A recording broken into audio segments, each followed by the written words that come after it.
বকশিস। যে মানুষগুলোর সত্যিকারের বকশিস দরকার তাদের সাথে ৫-১০ টাকা নিয়ে চলে প্রতিদিনের দুর্ব্যবহার।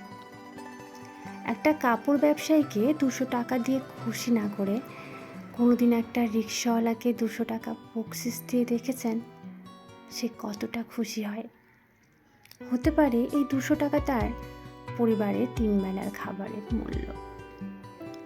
একটা রেস্টুরেন্টে ২০০ টাকার টিপস না দিয়ে যে লোকটা সারাদিন ফেরি করে বেড়ায়, তাকে একবার ১০০ টাকা বকশিস দিয়ে দেখুন তো তার অনুভূতি কেমন হয়।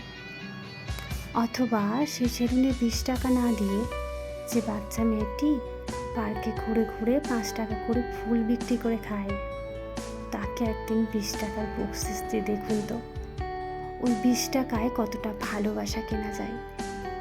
বিশ্বাস করুন, দান করতে অথবা উদারতা দেখাতে কোনো এক্সট্রা টাকা লাগে না, শুধু অভ্যাসটা একটু পরিবর্তন আনলেই হয়।